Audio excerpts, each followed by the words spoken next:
So welcome everyone. My name is Emily, chef and coordinator at the New York-Presbyterian Hudson Valley Hospital's Teaching Kitchen. Delighted that you're all here with me and Alita, our moderator.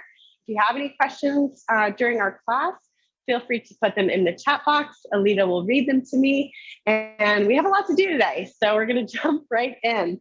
You all should have received this packet with the weeknight dinners. If you didn't, I will make sure that you get it after class. So you'll have all the recipes that we're making today. We're making 3 recipes.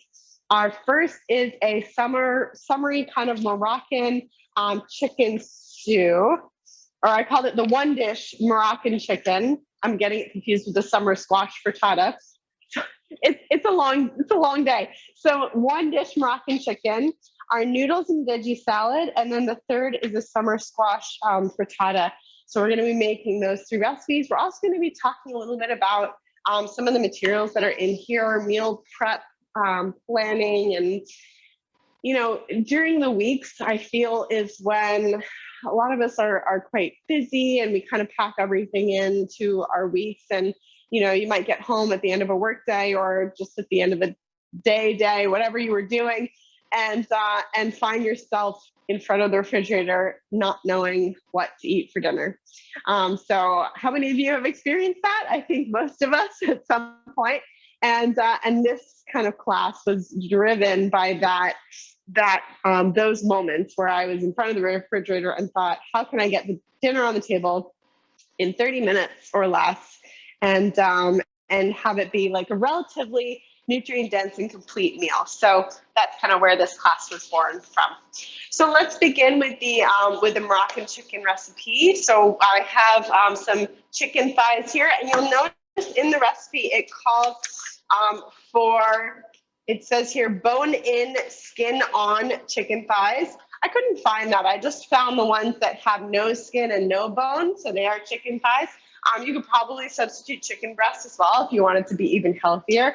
But this is a pretty flexible recipe, so don't worry too much about the bone-in, skin-on. Certainly makes it juicier. It makes it a little more, when you cook something on the bone really keeps that meat very moist, which sometimes with chicken it can dry out. So that's, one of the advantages of that. You can also buy the bone-in, skin-on, and then take the skin off yourself if you want to try to reduce some of the saturated fat. So very flexible recipe. You decide how you want to do it. So our first step is we're going to need a pan that can also go in the oven. So you see this one has a metal handle.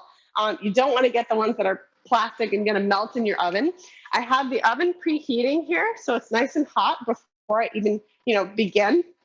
And in this skillet, we're just going to start with a little bit of oil, and we're going to start blooming our spices. So we're going to put some olive oil down there.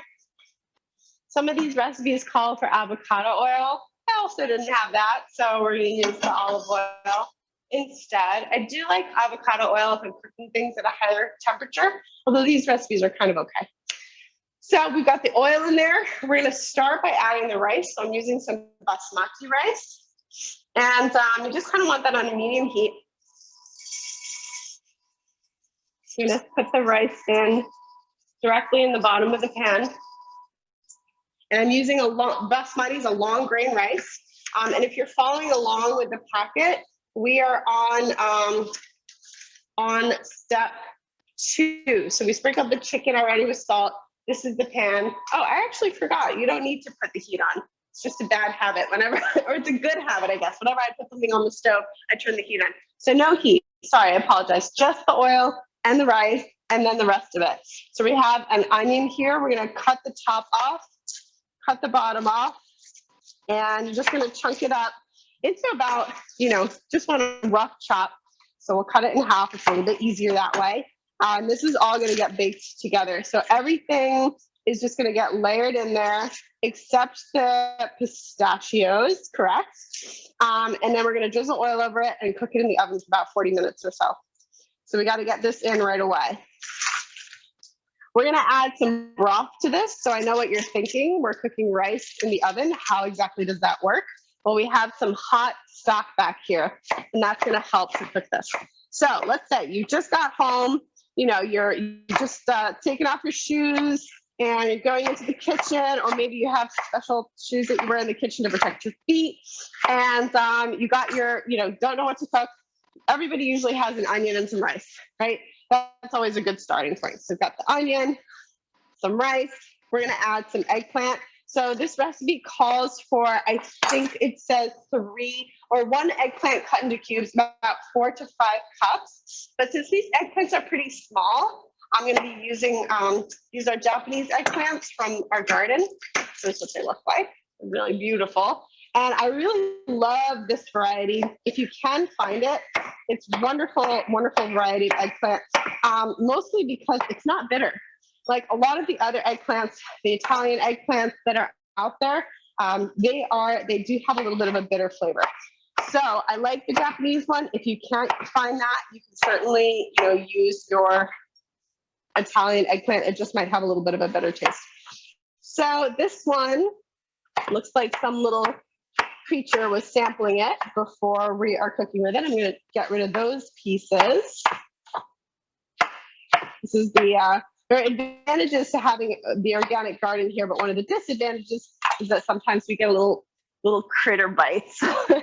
So we'll get rid of that. Let's add this eggplant right in. We're going to add our spices. So we've got some cumin, some ginger, ground ginger. Adding that right in. A little bit of harissa. Now, harissa is very traditional. When you're cooking with harissa, be careful though, because it is quite spicy. So this recipe calls for 1 tablespoon. I'm going to do a little bit less and just call it a day. But it does add this really nice kind of warm. So we've got some dried apricots. Let's pop those on there. We're going to add the garlic. And I know I'm moving fast here, so don't worry. Everything just goes right into the pan and into the oven. So I'm just popping the skins off the garlic. The garlic should just kind of be crushed. This is very fresh garlic from our garden, so it's really hard actually to push down on it and get the skins off. It's really funny. It's like the supermarket garlic. Whenever I crush it, it just kind of melts under the knife. But this garlic really is hard to get the skins off and pop this off. But that said, it has a wonderful, fresh, delicious flavor. So that's why, of course, we're using it. Because who doesn't like garlic, homegrown garlic? It's just the best. So Alita, how is everyone doing today? I know we don't have any questions yet, but if anyone wants to share in the chat, what are some of the dishes that you make after a long day? Maybe you are fairly busy throughout the day, so you haven't had a lot of time to prep, and you just got home from the grocery store or wherever you were coming from. What are you making? What are some of your kind of go-to weeknight dinners that kind of get you through the week and make sure that you can kind of keep up with your healthy habits as the week goes on? If anyone wants to share those in the comments, that would be awesome. I would love to hear from you. We're going to add some orange zest. So I'm just going around the outside of the orange and adding that in. Now you'll notice, well, I don't know if you can see, but this orange has been washed and dried. You definitely can't see that. And I always do recommend doing that with your citrus, just because you're using the zest. If you can find, even if you can find organic citrus, that's wonderful if you're zesting it. It's very expensive though, so I just wash it well and wish it well. Adding the orange zest. We're going to add the juice. We're going to add the chicken, and you're done. So you can see this has really some wonderful Moroccan flavors in here. You can add a pinch of cinnamon too. I think that would be really good. We're going to add a little salt and pepper, toss some olive oil over the whole thing.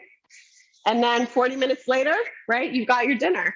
So, imagine during that time, you can go put your feet up, maybe have a shower, watch your favorite show, and everything's just cooking away in the oven for you. I love dishes like that, right?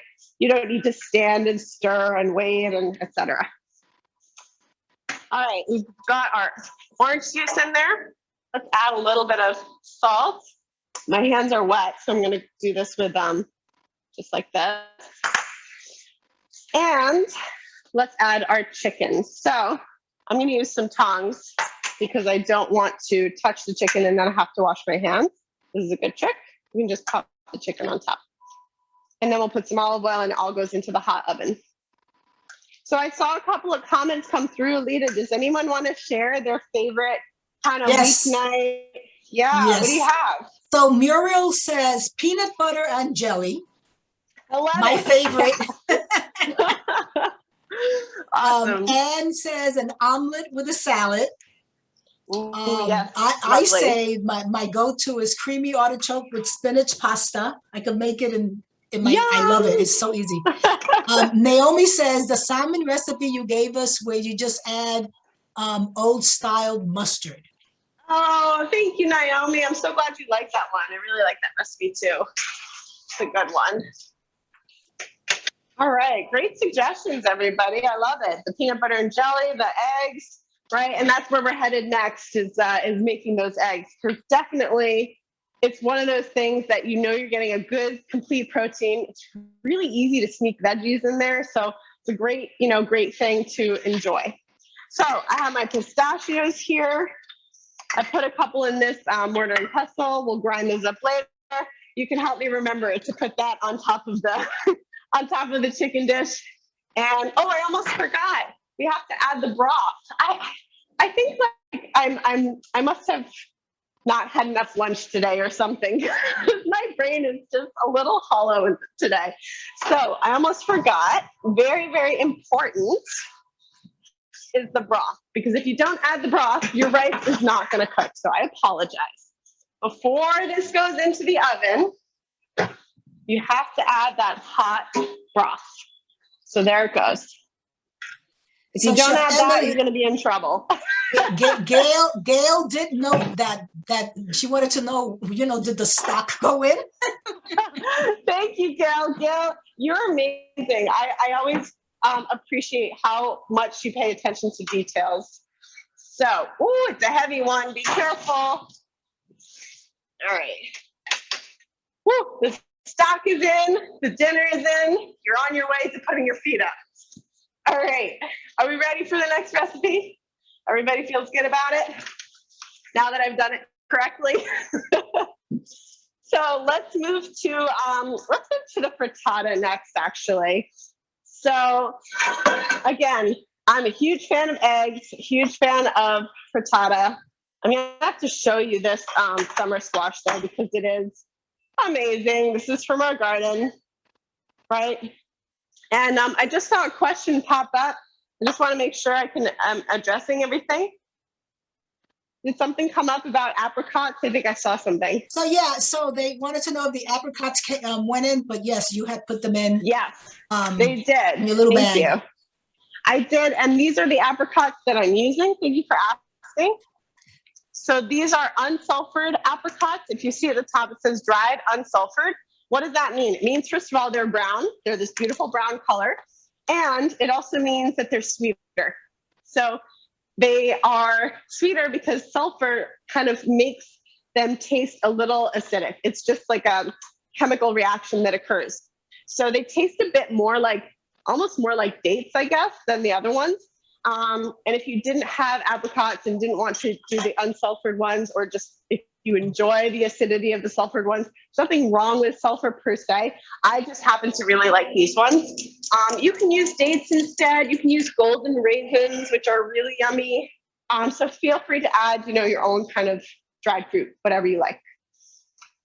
Any other questions? There was some comments. So Denise Sure. said that one of her go-to is quinoa peanut butter on a spoon, Greek yogurt with sunflower seeds and maple syrup. Oh, nice. And he wanted to know, how do you make quinoa peanut butter? Yeah, I'm very curious. That was my question too. I'm very curious. I'm assuming you cook the quinoa and then you just stir it together with a little bit of peanut butter. That's really interesting. But Denise, if you want to clarify for us, we're all dying to know your dinner secrets. Yeah, that's great. And then salad with various additions when available, purchase at the farmer's market. Great. Let me see. Do you cover the rice dish? No, so Marie it's not covered. Okay. Yeah, it's not covered. I've done it both ways. Like usually what I do, everything's on top of the rice, so it does kind of steam. But I think either way could work. I don't know. I don't cover it. I just let it cook and everything kind of cooks together. If I need to add, I'll check it usually halfway through the cooking. This is actually a good note for you all to put on your recipes. I'll check it usually halfway through the cooking. If it's looking a little dry, maybe I'll add some more stock or water just to kind of finish off the process.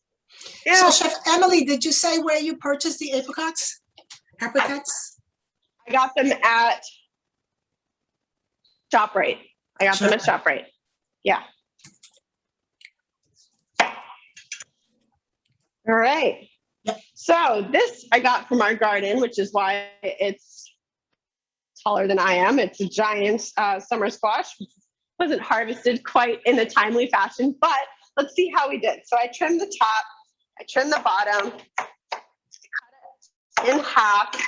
And if the seeds look really tough and woody, like these ones look a little, see how they look a little bit almost like, I don't know, I guess, yeah, like little, like it would be a little tough, right? You can always dig them out with a spoon and still use the squash. So these ones actually don't look so bad now that I'm kind of digging in here. They're okay. They look soft enough. But if you have that problem, you can definitely dig them out a little bit. Let's see this side. Yeah, they're still pretty small. So yeah, maybe you don't have to worry about it so much with this one, but sometimes we get those really big zucchinis in our garden, and in a case like that, you can probably still eat the flesh of it, but the seeds are a little tough. So you may just want to scoop them out. Sometimes the skin gets tough too, so you might have to peel it and scoop it out. But I think we're okay for this recipe. This still looks good. So this recipe calls for 2 zucchini or summer squash, or 1 very large one. So we're just going to use this very large one. I'm getting my pan hot over here, and let's go ahead and just cut that into slices. You want them relatively thin. I'm curling my fingers, right? And everything should be about, more or less about the same thickness. I'd say they're probably about 1/4 of an inch thick, if I were to guess. Nice and thin. You can use a mandolin to do this too, if you wanted to do that. If you have one and you're comfortable using it, it's a good task for it. And one of the things, of course, I love about zucchini and summer squash is that it's extremely low calorie, and it really fills you up. It has a good amount of fiber too. So we're gonna add some oil and get this going. So I'm using a cast iron skillet. Again, you're gonna wanna use a pan that can go into the oven. This might have been a little bit too much zucchini, but that's okay. Let's see, we can save this for soup tomorrow. We're making soup tomorrow, so come on back for that. All right, so we'll put that to the side. We're gonna start off by just adding a little bit of salt and pepper. So if you are following along, this would be step 2 in the recipe. So get a little bit of that salt. It's gonna help it to release some of the liquid as well. And you just wanna cook this so it gets a little bit brown and caramelized. It's gonna get a lot of really nice flavor that way. You can do pepper. I have the bad habit of doing the pepper mill over the pan. And why do I say that's a bad habit? Because the pan is steaming, and as it steams, it clogs the pepper grinder. So over time, eventually, you have to kind of clean everything out. And it's better if you can either do it, into your hand or onto a small plate and put it in. It's a little bit better. All right, so we're gonna start off by mixing our eggs. So I have 6 eggs here, and you wanna use, oops, this one's broken, so let me get another one. You wanna use a good quality egg if you can. So what do I mean by that? Well, fresh eggs are always the best choice. If you can find your local farmer's market and get some good fresh eggs, that's always an excellent choice. Second best, from the supermarket, you can certainly try to find eggs that are organic and free range. Those are good options too. Wow, that one broke really easily. And if you notice, I'm kind of breaking on the counter and going into the containers. And yeah, I really think what makes a good egg is a good chicken, right? So whatever that chicken was eating, that's going to go into the egg. The quality of, the food that the chicken is eating, is it getting some worms and some grubs, and is it out in the field, and is it pecking all those delicious, creatures that are full of omega-3 fatty acids, and then that gets into the egg, So what you feed the chicken really does matter. I'm going to beat this. Just using a fork to do this, try to break these up. And we're going to be using a little bit of Parmesan cheese. I didn't have any basil. The basil in my garden is done. It was like, it's almost fall. Goodbye. Didn't look back. It didn't even didn't do any of that. It was heartbreaking. My poor basil.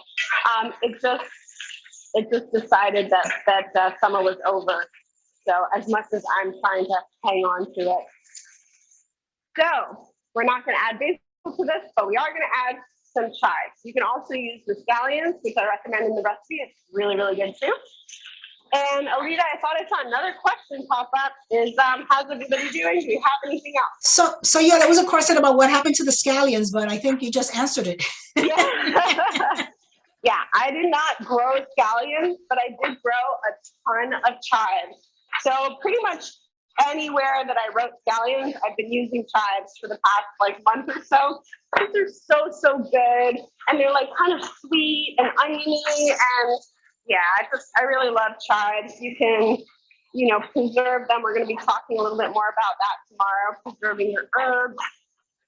So tomorrow's class is preserving summer, because I don't want it to be over. So I don't want the produce to go away, all the beautiful fresh produce that we have. So my class is on how do you preserve those flavors so that in the winter months you can enjoy them and think, oh, summer's not too far away. It's going to be okay. Don't worry about the 3 feet of snow outside over the car. It's going to be fine.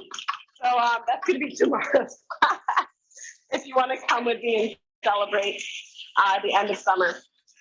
We've got our zucchini sauteing really nicely, or our summer squash, I should say. They are completely interchangeable. If you don't have one, you can use the other, not a problem. Let's add some chives right on in there. Let's add the cheese.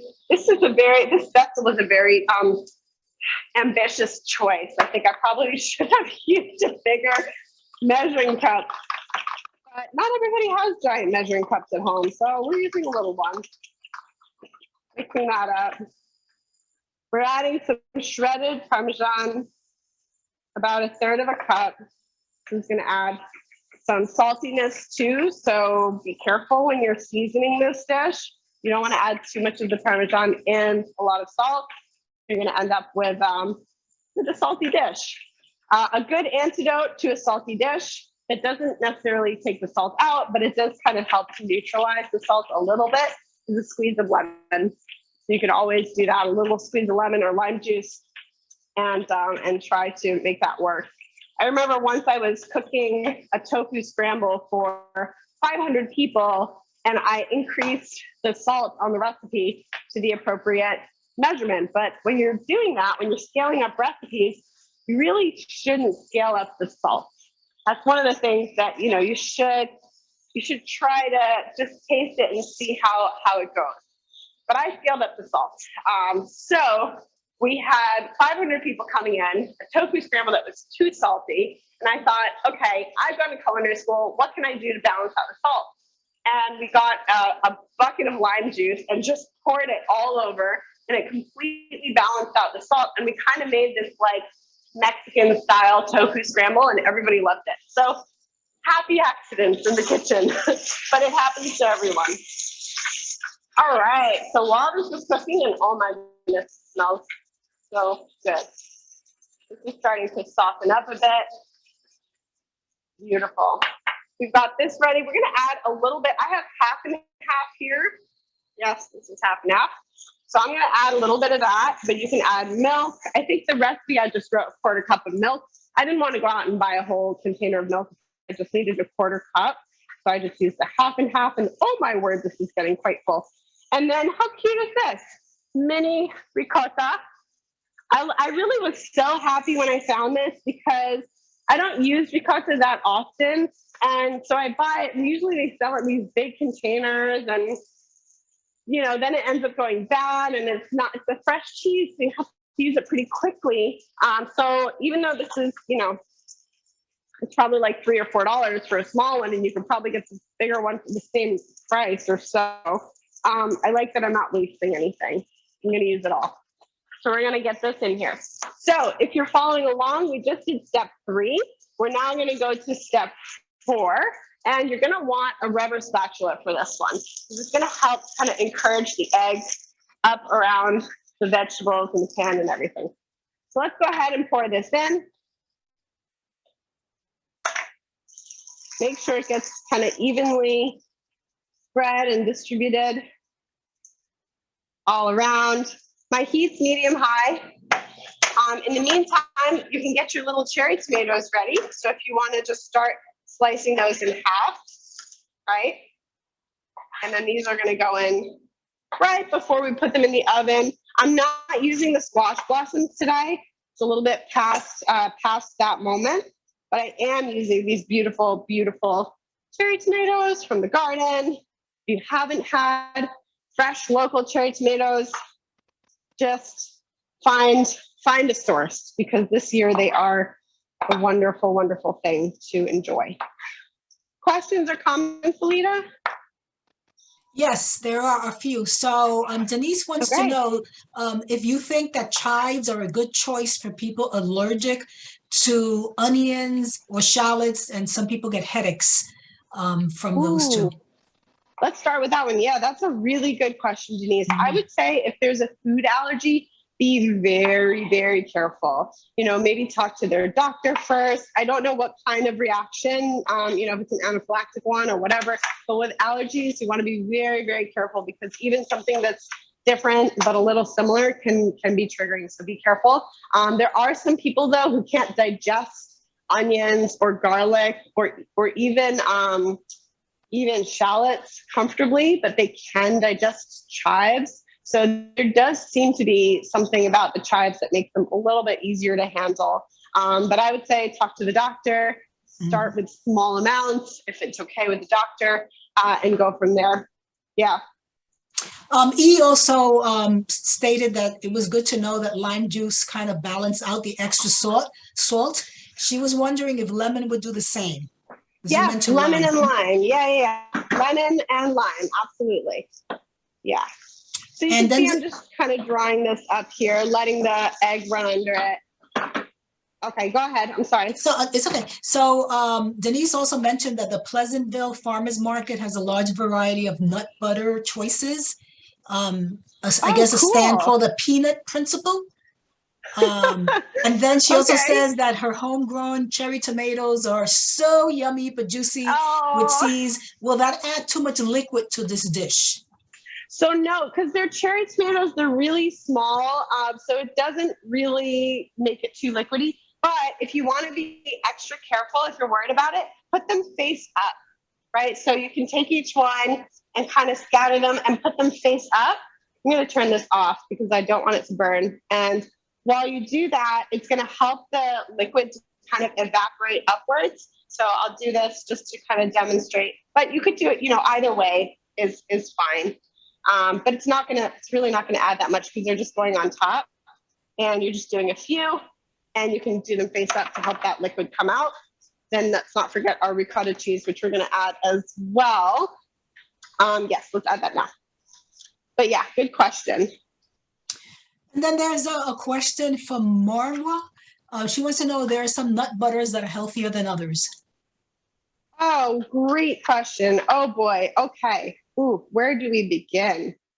All right, let me put this in the oven and I'm going to address that, because it's a really good question. And it also is something that has many layers to it. So let's do it.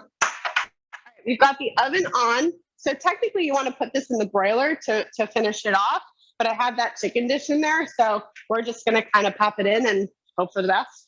But I think it should be okay. Let's finish off here. Okay. Makes a little space. All right. Woo, hot in there. Okay, so nut butters, which are better, which are worse? How do you make that decision? When you think about the nut family, they're all a little nutty, but they all have their own nutritive value. So for example, an almond is higher in monounsaturated fats than a peanut, which is higher in some of the more inflammatory fats. A cashew is a little bit creamier and has, a Brazil nut is a little bit creamier and has more selenium than a walnut, which has more omega-3s. So there's a lot of, each nut kind of has different properties, just like a zucchini and some celery and a carrot and broccoli. They all are vegetables, but they all have different properties. So the way that I kind of think about it is that variety, just like you want to vary your fruits and vegetables, it's great to include some variety in your nuts and seeds as well. So making sure that you're including the whole family. And when it comes to nut butters, I really love the taste of almond butter, so I tend to rely heavily on that one. But I know that it's good to also try to find, sunflower seed butter is out there, cashew butter is out there, peanut butter, of course, is everywhere. Just make sure whatever nut butter you're buying, that it is sugar-free. You don't need any sugars in your nut butters. They get added and there's no reason for them other than to try to sell you more nut butter. But they don't really, support you. The other thing that's often added, and you really want to look carefully on the label for this one, is partially hydrogenated and hydrogenated oils. So that's kind of a sneaky food company word, food systems word for trans fats. So you want to be very careful. You don't read that on your label. Otherwise, you're just ingesting trans fats, and you don't really want those in your body either. So I guess that's the long-winded answer, but if you're trying to pick a nut butter for kind of like everyday use, maybe almond butter is the best choice from a health perspective. But you also just want to try to include nuts and seeds, get some pumpkin seeds in there. They've got great zinc. Have a couple Brazil nuts a day, a couple walnuts, a trail mix. Kind of do a trail mix and make sure that you get a mix of everything. Yeah. Sometimes they sell they sell nut butters with a couple different nuts mixed into them. I think Trader Joe's has one that's pretty yummy. It does have salt in it though, so be careful of that as well. Does that answer the question? Okay, you're welcome. Great. All right, so are we ready for our final recipe as those two are cooking away? We only have 10 minutes. This is perfect. You get home, you are hungry, you only have 10 minutes to get dinner on the table. What are you gonna make? This beautiful Asian flavors that are featured in our, Noodles and Veggie salad, okay? You can pop a cube of tofu or two in here if you want. It's a great way to add some protein. You could saute up some shrimp. You can, cook up some chicken with it too. Any of the above is totally fine. So I'm gonna start by sauteing the mushrooms. I have these beautifully sliced shiitake mushrooms. And this is where it calls for avocado oil. You'll notice in the recipe, I wrote a 1/4 cup of avocado oil. I don't think you quite need that much. You can probably get away with 2 tablespoons. It's just that mushrooms like to absorb a lot of liquid. So we're gonna start by sauteing the mushrooms. I'm gonna show you, I just trimmed the stem first. So there's 1, there's 2, and then I sliced. Simple slice. Shiitake mushrooms are wonderful, wonderful food. They contain beta-glucan, which is a really unique fiber that helps us to block cholesterol, potentially block cholesterol. So that's pretty cool. And we're gonna saute those up. While those are going, let's get our dressing ready. So I think I already cooked the noodles, right? And this is the noodles that I'm using today are these Lotus Foods rice ramen noodles. They're made with brown rice and millet flour. I like to try to, again, diversify the grains. I hardly ever cook millet, but if it's in a noodle shape, I'm okay with it. So let's get that millet. And let's start by making our dressing. So I have a little measuring cup here. We're gonna whisk everything together. We're gonna be using 4 teaspoons of miso. Now, again, keep in mind, miso is naturally salty, so you will not need to add a lot of salt to this. In addition, we're adding some soy sauce. You can lower the sodium by using coconut aminos. That's what I'm gonna do today. I also mixed in a little pinch of red pepper flakes in with my coconut aminos. So feel free to lower the sodium by doing that. We're going to be using some rice vinegar. Be careful with the rice vinegars. There are a lot of rice vinegars out there that have high fructose corn syrup added to them. You don't need that in there. Just the pure, beautiful rice vinegar. We have a little bit of toasted sesame oil. This is going to add a really nice nutty flavor. You can see what a beautiful roasted dark color it is. And we're going to add some honey for sweetness. Everything gets mixed together. Your dressing is done. We're also going to be using some pickled ginger. So if you're not familiar with this, that's what it looks like. It looks a bit like ham, which is always a bit disconcerting to me. But you do want to kind of fish it out and chop it up and add it in. So you can, make this kind of a fine chop or leave it a little bit bigger. This is the same kind of stuff that you find at the sushi restaurants. Right, that they serve you, that pickled ginger, same stuff. If you don't eat all of your ginger at sushi restaurants, bring it home, use it for this dressing. They'll put it in a little container for you and you can use that. Okay, I'm smelling goodness from the oven, so let's check it.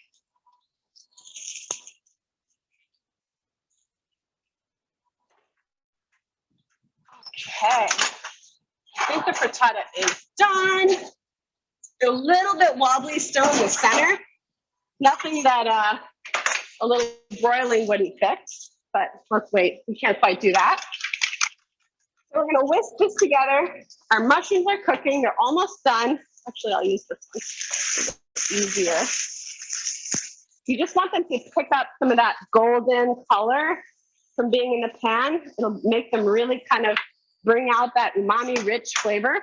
This recipe calls for spinach. I have Swiss chard, so that's what we're going to use. I have Swiss chard for days in this garden. This something about this garden just really, really likes to grow Swiss chard. It works. It's a beautiful thing. So grab a quick bowl. Let's get our noodles in here. They're strained, drained. They're cold. They don't have to be hot for this dish. Here they are. Let's get our dressing on those noodles. And you can do a little taste test at this point, see what you think. Is it nutty enough? Is it sweet enough? Is it savory enough? Does it have kind of all of the taste components and elements that will be super enjoyable in your dinner? So you can grab a pair of tongs to kind of toss that together. Let's add a couple of veggies. So I have a cucumber here. I'm not a huge fan of cucumber skins. I find that they can be a little bit difficult to digest, but I will leave that up to you. If you like the skins, add them in. So that's completely your choice. I also know that they wax cucumbers, and I don't love the idea of eating wax. Even the organic ones, I think, have a nice organic, certainly very edible layer of wax, but I'm just not quite partial to that. So here's your cucumber. You just want to take your peeler. Oh my gosh, I'm getting a little cucumber juice shower right now and doing this. It's actually quite refreshing. So I guess this is a very juicy cucumber. But yeah, you just want to keep peeling it down. Add the seeds in if you want to. When you get to the seeds, you can just kind of chop them up. And then I flip it over and I do the other side where I was holding it, right? Because you want to try to get as much of that off as possible.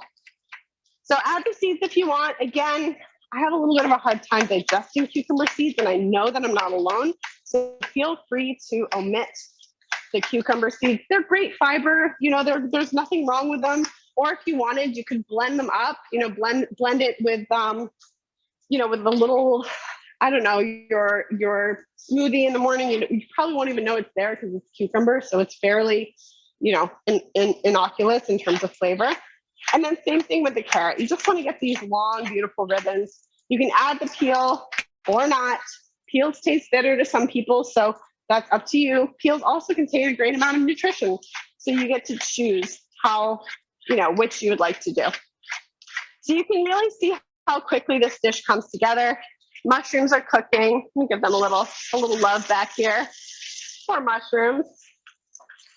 Move them around the pan a bit, and while they're cooking, you get to just do this. And this can be quite meditative too. After your day, you can just peel and enjoy the beautiful ribbons of carrots that appear.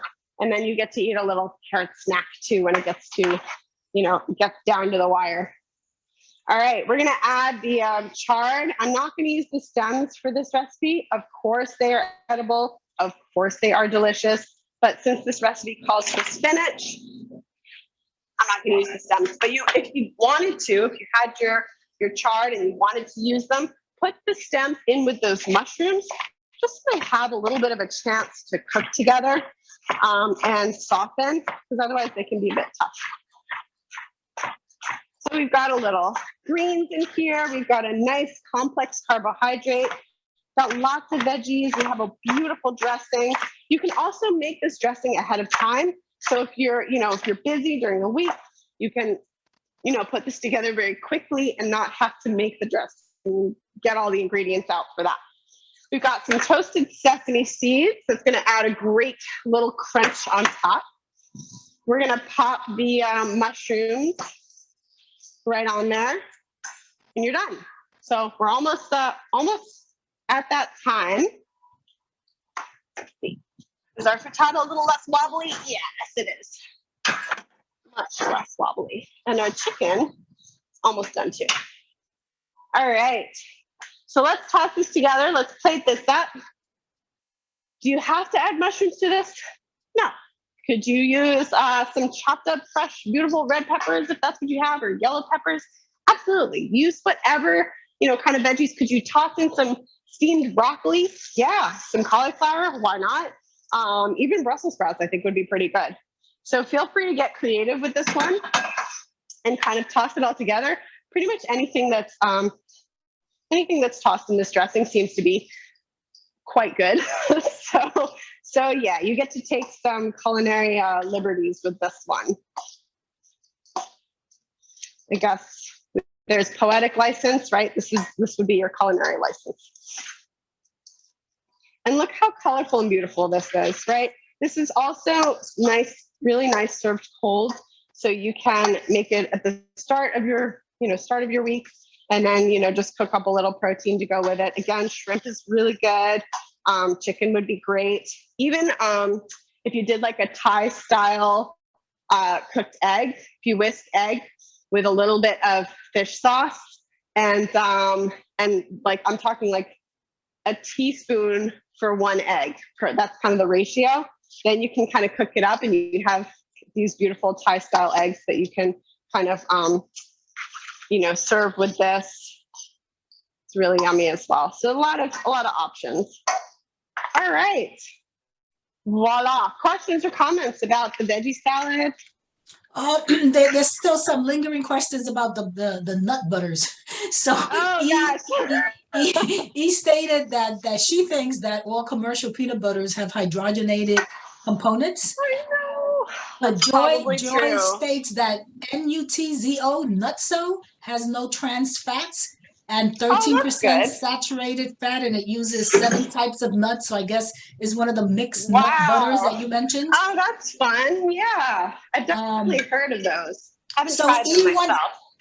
So E wants to know, how do you grow kale so that it's less fibrous or less tough? How do you grow kale so that it's less fibrous or less tough? I would say pick it smaller. Pick it when it's young. Pick it when it's tender. Yeah, but I don't know. I'm more of a chard girl myself. And Teresa wants to know, where do you buy the noodles? So, where did I buy these noodles? I actually brought them from home, but where did I buy them before that? Good question. I actually think Food Town is where I got it. Can't quite remember though. I think Food Town in Cold Spring sells them. Yeah. But, So but you can also find them online, of course. You can find everything online, right? yeah, Apple Farms and Peekskill and Welcher, they have them as well. Cool. Wow, I really have to go to that place. I keep hearing about it. Beautiful. Anything else? Whoop. Alita, I think I lost you. Yeah, no, I'm trying to see if there was there any you are. other question. Okay, thank you. Yeah, she this just looks good. Denise was saying that, you know, sugar added to the ones she mentioned, all else really great on the label. So I think she's talking about the nutso ones. So yeah, thanks, Denise. So this dish is pretty much done here too. The veggies are soft. The rice is cooked. It's actually fun. It's getting like a little crispy. Like the rice is getting a little bit of crispiness on top. The eggplants are nice and soft. I might put this in for like 5-10 more minutes at most. I know we put it in a little bit on the later side, but I do want to show you all what it looks like, just so you know what you're looking for at home. If you noticed, I also cut into the chicken just to have a look and see that it was no longer pink anywhere. So it looks really good. It doesn't have any of that pinkness. So this is the moment we've all been waiting for, or at least the moment that I've been dreading. You have to flip your frittata. So how do you do this, right? The ricotta's on top, so it might get a little messy. I usually just go for it, 1, 2, 3. But for this one, I might be able to kind of get under. It helps to wait a minute or two. So yeah, this looks really good. It helps to wait a minute or two because then the frittata shrinks away from the pan, and that makes it a little bit easier to flip. But I think you just have to go at it with courage, valor, and hunger. So there's our beautiful frittata. Smells really, really good. Oh my goodness. All right, everybody. It's 5 minutes past our time. So thank you so much for joining us this evening. I have a lot of information in your packets about why you should plan your meals in advance, meal prepping strategies, as well as a step-by-step guide to grocery store savings, top 10 freezing tips. I packed so much in here, but I think the most valuable one really is the meal planning worksheet. So try it out. You don't have to do it for every single day, but it will help to make those weeknight dinners a little bit more manageable. You can just plan out 1 or 2 of them a week, and you can eat the leftovers the next day, and just start small. You don't have to fill out this whole sheet at once, right? And think about your plate. Think about, do you have a good protein on there, some veg, some, low carb kind of carbohydrate or complex carbohydrates, lots of fiber, right? And that way you'll be supporting yourself through the whole week. You'll feel better, you'll feel healthier, and hopefully you'll join me again tomorrow for our class on preserving the flavors of summer. Thank you, everyone. Thank you, Alita. Any final questions? No, but just a comment about a good peanut butter. Crazy Richards seems to have 100% peanuts. Mm-hmm. That's it. Interesting. Buddy sends you thanks. Yeah. Oh, great. Thank you, everyone. Thank you for being here and for showing up for yourselves, time and again, learning some new recipes. I try to keep it fresh for all of you. So come on back and join me again. Thank you. Thank you, Alita.